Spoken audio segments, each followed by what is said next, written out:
구약성경 1035면에 있는 이사야 55장 6절에서 9절까지 말씀을 제가 봉독해 드리겠습니다. 너희는 여호와를 만날 만한 때에 찾으라. 가까이 계실 때에 그를 부르라. 악인은 그의 길을, 불의한 자는 그의 생각을 버리고 여호와께로 돌아오라. 그리하면 그가 긍휼히 여기시리라. 우리 하나님께로 돌아오라. 그가 너그럽게 용서하시리라. 이는 내 생각이 너희의 생각과 다르며 내 길은 너희의 길과 다름이니라.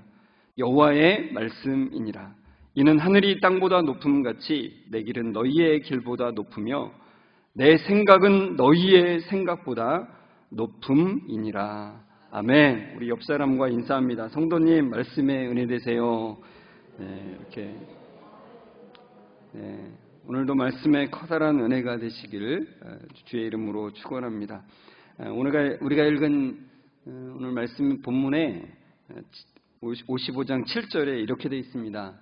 악인은 그의 길을, 불의한 자는 그의 생각을 버리고 여호와께로 어떻게 하라고요? 돌아오라. 그리하면 그가 긍휼히 여기시리라. 우리 하나님께로 돌아오라.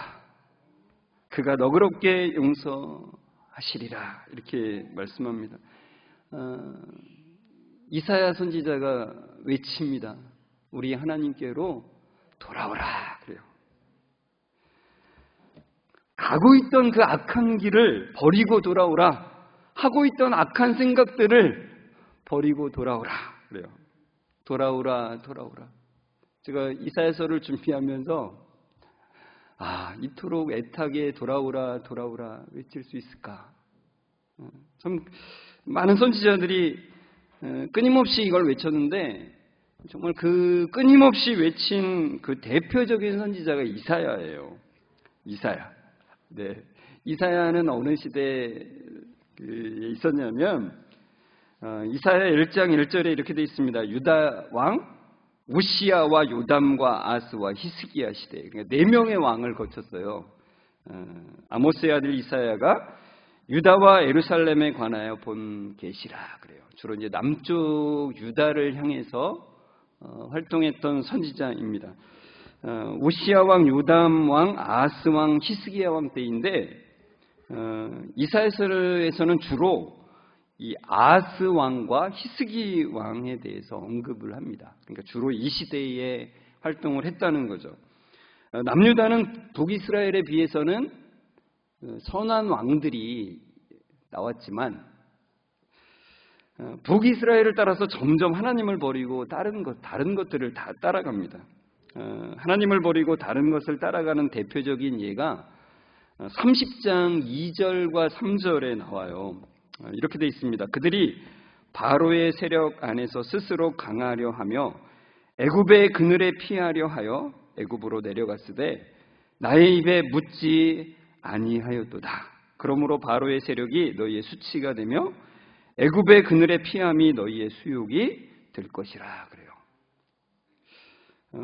아수르의 위협이 있었던 때예요. 아수르가 굉장히 강력한 군대를 가지고 북이스라엘을 멸망시켰고 남유다도 위협하니까 이걸 어떻게 하면 피할까 하다가 이집트의 파라오에게 도움을 구하게 되었다는 거예요. 그 무시무시한 아수르 군대를 어떻게 하면 피할까? 그래서 눈에 보이는 이 파라오가 그래도 나름대로 그 당시에 강력한 나라 중에 하나니까 눈에 보이는 도움, 그 의지할 만한 것을 따라가는 거예요. 그러나 그들에게 하나님께서 말씀하시죠. 너희가 의지하는 이집트의 파라오의 세력이 어떻게 한다고요? 너희를 부끄럽게 할 거다. 그리고 너희가 이집트의 보호 아래 피한 것이 오히려 너희에게 실망만을 안겨주게 될 것이다. 그러죠. 그러니까 여러분, 우리가 하나님 외에 다른 것을 의지할 때면은 그 의지할 때는 되게 좋아 보이잖아요. 그러나 하나님께서 늘 말씀하시는 거예요. 결국은 그것이 너희를 부끄럽게 만들 것이다. 결국은 너희가 그것 때문에 실망감만을 가지게 될 것이다. 그래요. 무엇 때문에 보통 그렇습니까? 우리가 사람을 의지하면 그렇죠. 안 그렇습니까? 어떤 사람에게 뭔가를 다 걸면 실망하게 되어 있습니다. 결혼해 보신 분들은 모두 다 아실 이야기이고, 자식을 키워본 분이라면 모두 다 아실 이야기이고, 친구를 의지해 본 분이라면 어느 누구나 다 경험을 한 번씩은 해보셨을 거죠. 하나님이 무엇도 다 그렇다고 말씀하시는 거예요. 사람만 그런 것도 아니고 물질이나 어떤 내가 의지할 만한 어떤 것을 내가 기대었을 때 그것이 나를 부끄럽게 만들게 되고 그것 때문에 실망감을 갖게 되는 때가 오게 될 것이다라고 말씀하는 거예요. 근데 이스라엘 백성들이 그런 하나님의 뜻을 버리고 이집트를 의지하는 거예요. 근데 하나님은 하나님을 거부한 그들을 기다리신다는 거예요. 여전히 기다리신다라고 말씀하세요. 이사야 30장 18절에 이렇게 되어 있습니다. 그러나 여호와께서 기다리시나니 이는 너희에게 은혜를 베풀려 하시며 일어나시리니 이는 너희를 긍휼히 여기려 하심이라. 대저 여호와는 정의의 하나님이시라. 그를 기다리는 자마다 복이 있도다. 그렇게 말씀하세요. 그러니까 하나님은 언제 돌아올지 모르는 이스라엘 백성들, 그들을 향해서 안타까운 심정으로 말씀하시는 거예요. 선지자를 통해서. 내가 기다린다. 내가 몸을 일으켜서 너희를 지금 향하고 있다. 하나님께서 유다 백성을 기다리시는 이유가 뭐냐면 은혜를 베푸시기 위해서라고 말씀하세요. 내가 너희를 긍휼히 여기려 한다. 그러니까 돌아와라. 내가 기다리고 있다라고 계속 말씀하시는 거예요. 비록 유다 백성들이 하나님 말씀을 듣지 않고 무시했지만 하나님은 유다 백성들을 향해서 오히려 은혜를 베풀고자 하신다라고, 그래서 돌아오라고 말씀하신다는 거예요. 유다 백성들을 불쌍히 여기시면서 그들을 기다린다라고 말씀하시는 거예요. 근데 다른 것들을 의지하던 곳에서 하나님을 의지하는 걸로 돌이킨 샘플을 지금 이사야가 그걸 또 제시를 해요. 그러니까 단지 예언의 말씀뿐만 아니라 지금 이사야는 그 당시 역사를 또한 기록하고 있어요. 그때가 언제냐면 히스기야 왕 때죠. 우리가 히스기야 왕을 2주 전에 살펴봤습니다. 열왕기하 18장 5절에 그에 대해서 뭐라고 말했어요? 같이 읽을까요? 히스기야가 이스라엘 하나님 여호와를 의지하였는데 그의 전후 유다 여러 왕 중에 그러한 자가 없었으니. 그러니까 이스라엘 백성들이 너무나도 하나님을 의지하지 않고 다른 것들을 의지했는데 다시 그런 샘플이 나왔어요. 하나님을 의지하는데 전무후무한 왕, 하나님만을 의지하는 히스기야의 이야기를 적어놓는 거예요. 이제 이사야가 적어놓은 것에서 우리가 살펴봤던 열왕기하 말씀으로 이렇게 제가 적어놓았는데 이런 이야기예요. 히스기야가 이렇게 의지했더라, 그런 거예요. 한 구절 더 보면 그때도 이 다바크라고 하는 히브리어를 우리가 살펴봤는데 열왕기하 18장 6절에 있죠. 곧 그가 여호와께 연합하여. 이 연합하여라고 하는 말이 다바크라고 했죠. 뗄래야 뗄 수 없는 관계.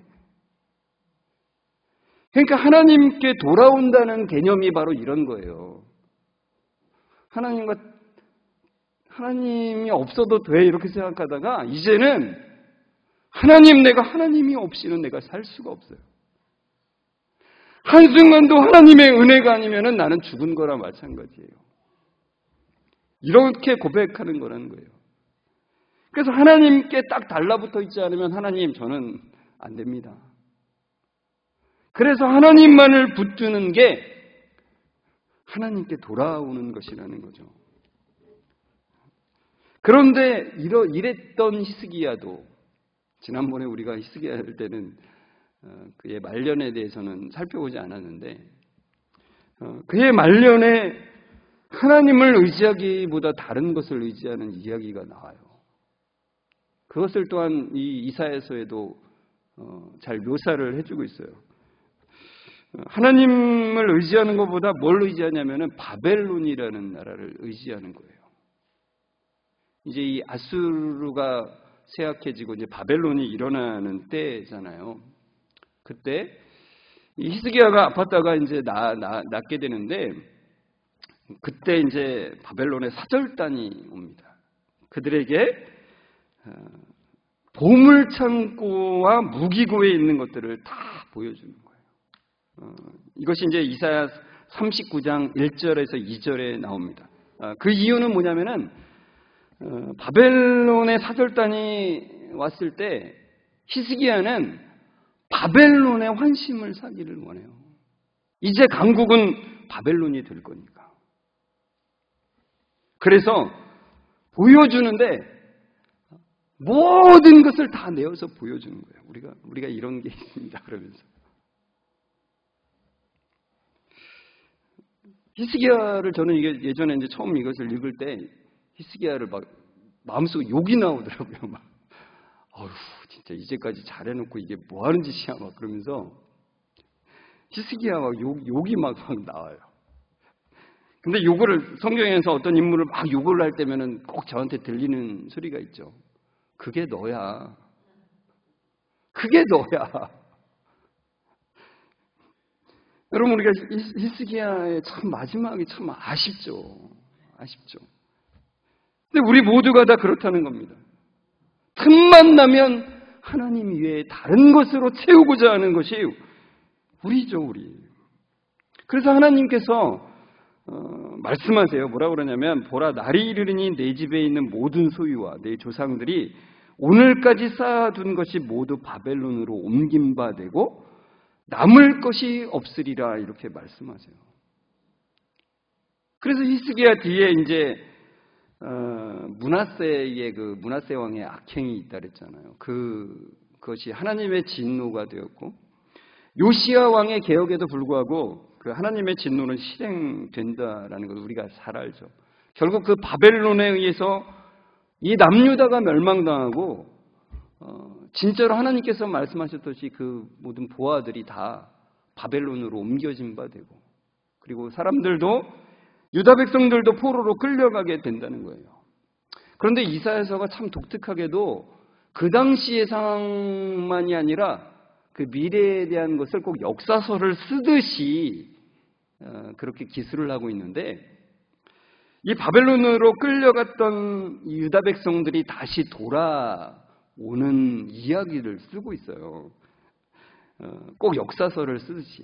근데 하나님께서는 유다 백성들이 다시 포로로 돌아올 때 위로하기를 원하시죠.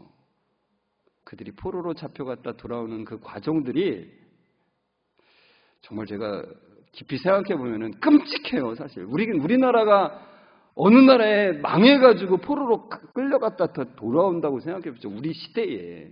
우리가 예전에 이제 일제시대를 경험을 했지만 그것을 우리 시대에 만약에 경험한다고 생각해 보십시오.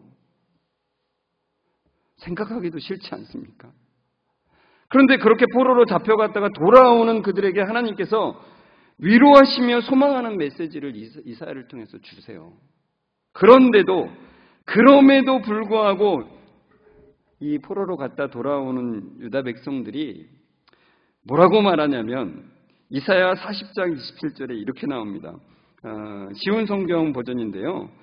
이렇게 말합니다. 야곱 백성아 너희가 어찌하여 불평하느냐 이스라엘 백성아 어찌하여 말하기를 여호와께서는 나의 어려움을 모르고 계신다. 내 하나님께서는 나의 간절한 부르짖음을 무시하신다라고 하느냐 그래요.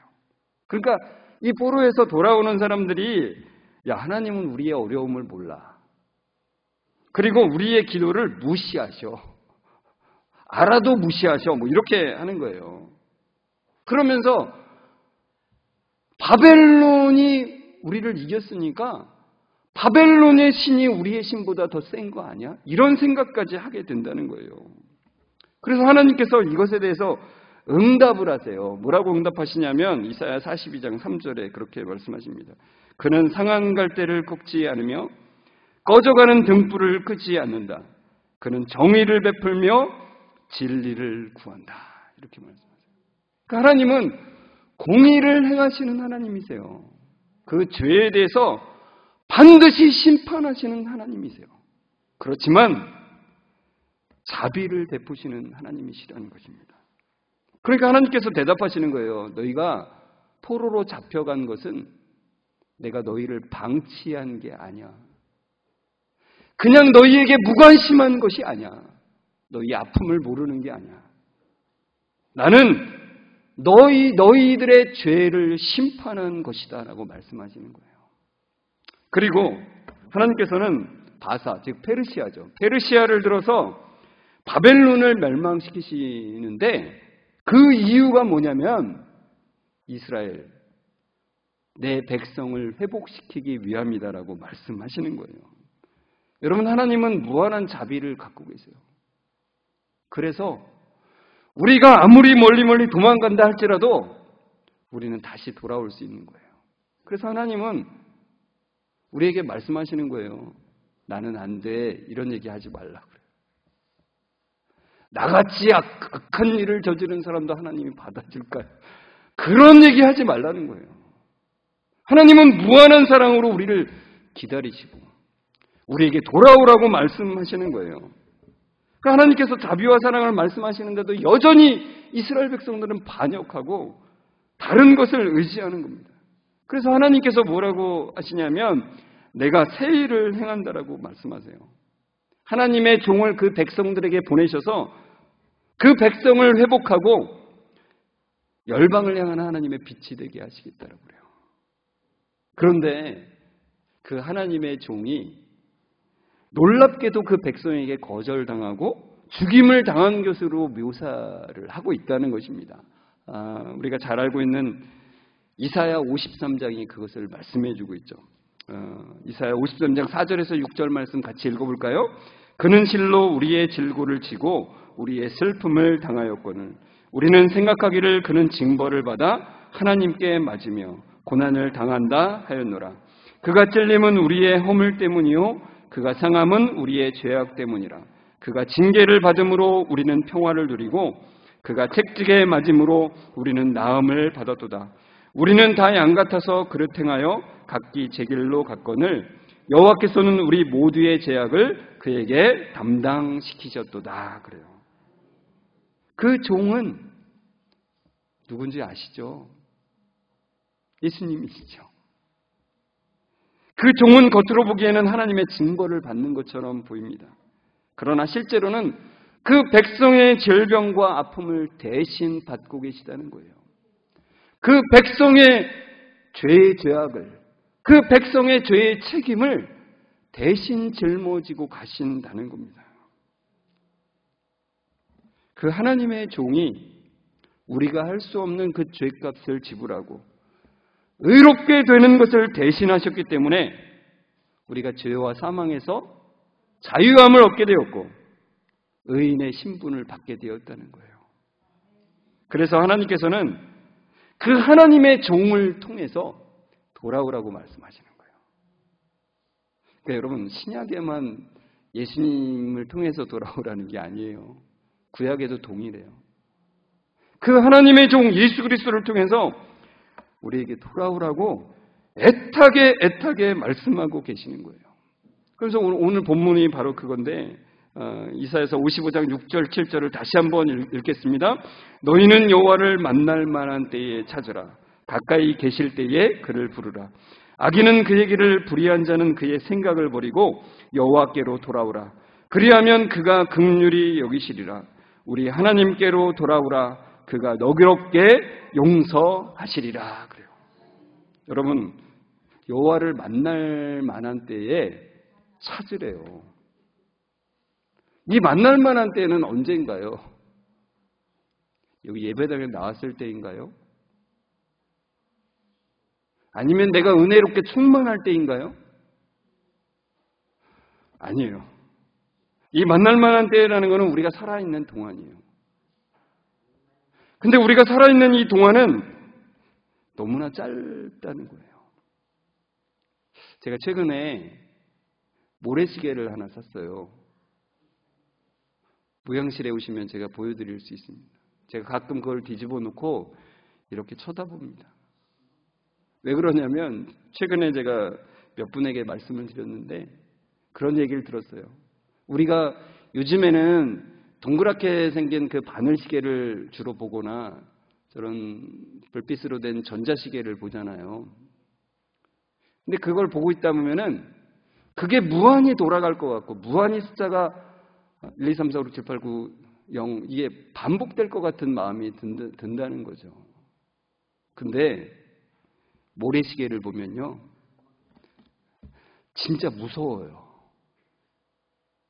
시간이 이 인생이 이렇게 짧구나라는 것을 생각하게 된다는 거예요. 여러분, 우리가 여호와를 만날 만한 때는 그렇게 길지가 않아요. 하나님께서 우리에게 기회로 주신 이 때에 주님을 만나라고, 주님을 찾으라고 우리에게 말씀하고 계시다는 거예요. 자기 자신에게 사로잡혀 있는 그 악한 길, 불의한 길에서 돌이켜서 여호와를 찾으라고 말씀하세요. 우리 하나님께 돌아오라 이렇게 외치는 거죠. 긍휼을 베푸시는 하나님께 돌아오라. 용서를 베푸시는 하나님께 돌아오라고 그렇게 말씀하는 거예요. 그런데 여러분, 인간이 하나님께 잘 돌아가지 못하는 이유가 뭘까요? 그 이유가 뭘까요? 여기 이제 이사야서 55장 8절 9절에 그게 설명이 돼 있어요. 같이 읽어볼까요? 이는 내 생각이 너희의 생각과 다르며 내 길은 너희의 길과 다름이니라. 여호와의 말씀이니라. 이는 하늘이 땅보다 높음같이 내 길은 너희의 길보다 높으며 내 생각은 너희의 생각보다 높음이니라. 그래요. 하나님께 돌아가지 않는 이유가 뭐냐면 무엇이 진짜 좋은 것인지를 알지 못하는데 그게 하늘의 지혜가 아니라 땅에 있는 지혜로 그것을 판단하기 때문이라는 것이죠. 제가 물고기 얘기 여러 번 했잖아요. 어항을 튀어나온 물고기가 너무 자유로워가지고 야, 이렇게 자유로운데 왜 너네 물속에 있는 거니? 이렇게 말하면 우리는 그게 참 이상한 물고기다 이렇게 생각할지 모르지만 이 세상이 그렇게 돼 있다는 거예요. 그 생명을 뛰어나간 물고기가 너무 자유로워서 물에 있는 물고기들이 너무나 어리석게 보이는 그런 세상이라는 거예요. 지난 수요 성경 나눔 시간에 나온 이야기인데 제가 조영애 집사님한테 허락을 받고 말씀드려요. 조영애 집사님이 얘기해 준 건데 최근에 시부모님한테 예수님 이야기를 했대요. 그런데 시부모님이 뭐라고 그러냐면은 예전 이야기를 하나 해주시더래요. 그 시부모님이 그 대학원을 다니실 때 만났던 지도 교수님, 그 지도 교수님이 정말 신실한 크리스찬이셔서 예수님을 소개하고 또 교회 예배에 참석하라고 그렇게 해서 억지로 한번 또 간 적이 있대요. 그런데 그러면서 하시는 말씀이 뭐라고 그러시냐면 야, 많이 배운 분이 그런 걸 믿고 어리석은 얘기를 하는 게 참 이상하더라 그러시더래요. 그러니까 돌려서 얘 며느리야 그 어리석은 거 믿지 마 그 얘기를 하시는 거죠. 여러분 진리를 모르는 분들에게는 이 참 진리가 참 어리석게 보이는 거예요. 저 밖에 나와 있는 물고기가 안에 있는 물고기가 어리석게 보이는 것처럼 그렇다는 것입니다.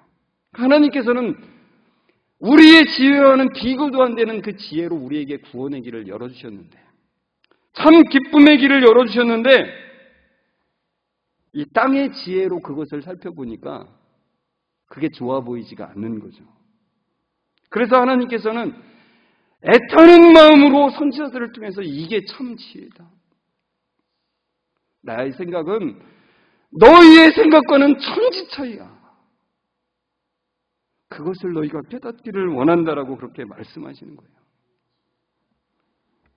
여러분 눈이 가리워져서 참 진리와 참 기쁨을 알지 못하는 우리에게 하나님은 여전히 우리에게 돌아오라고 말씀하세요. 그 집 나간 아들이 돌아오기를 기다리는 아버지처럼 그렇다는 겁니다. 누가복음 15장 20절 이렇게 돼 있죠. 이에 일어나서 아버지께로 돌아가니라. 아직도 거리가 먼데 아버지가 그를 보고 치근히 여겨 달려가 목을 안고 입을 맞추니 그러죠. 그러니까 참 이 둘째 아들이 못된 아들이잖아요. 아버지가 살아계신데 아버지한테 유산을 달라고 그래요. 이런 죽일 놈이 있어요, 진짜. 아버지 빨리 죽으라고 하는 거죠. 그런 정말 못된 자식을 그 아버지는 어떻게 하고 있냐면은 아직도 거리가 먼데 그 아들을 봤다는 얘기는 계속 기다리고 있다는 얘기예요. 기다리는 거예요. 그래서 아들을 보자마자 그에게로 달려가서 그를 와락 앉는 거죠. 근데 제가 또 한번 또 설명드렸지만 이 그림이 렘브란트가 그린 탕자의 기환이라고 하는 그런 작품인데 렘브란트가 이 첫째 아들을 여기에 일부러 그려놓은 거예요. 이게 사실 안기는 장면에서는 첫째 아들이 같이 있지 않거든요. 성경에는. 근데 렘브란트가 일부러 여기에 그려놓았어요. 두 아들을 같이 비교하기 위해서. 둘째 아들을 차갑게 내려보고 있거든요. 이 형이. 근데 성경은 우리에게 뭐라고 말씀해요? 이 형뿐만 아니라 사실 뭐 둘째 아들뿐만 아니라 이 형도 잃어버린 아들이라는 거예요. 왜요? 같이 집안에서 살고 있지만 여전히 자기 자신에게 사로잡혀서 아버지와의 친밀함이 없는, 신뢰가 없는 그 상태로 살아가는 관계가 막혀 있는 거죠. 자기가 한 것 때문에 이 자리에 있다라고 생각하는 아들인 거죠.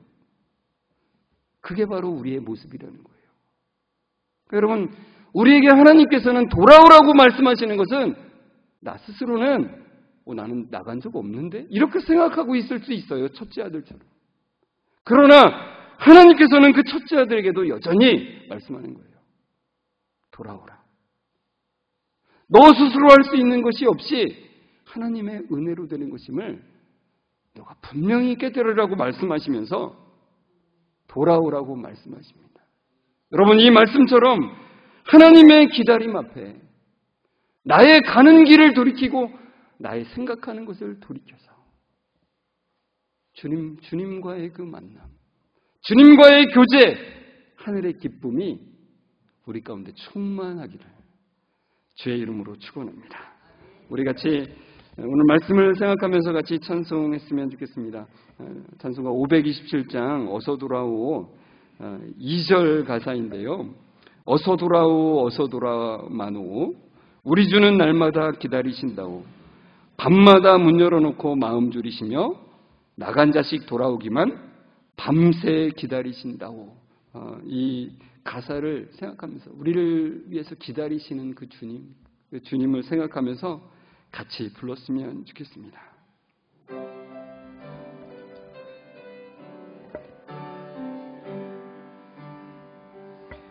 어서 돌아오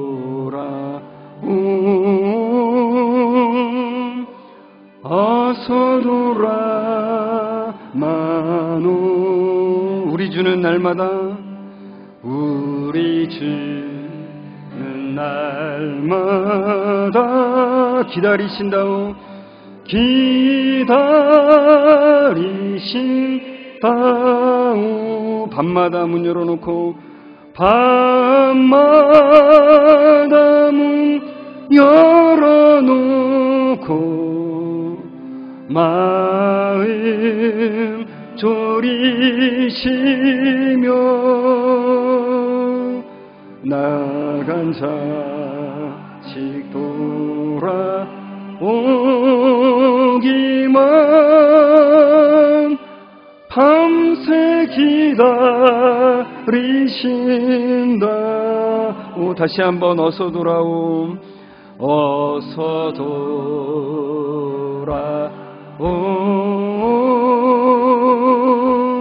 어서 돌아마노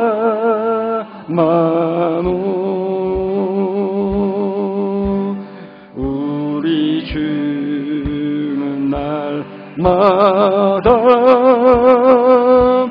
기다리신다오.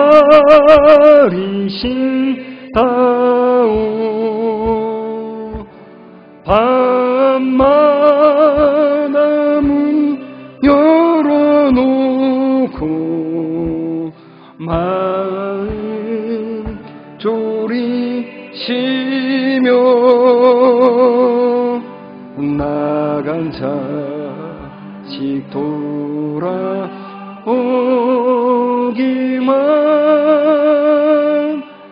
밤새 기다리신다오.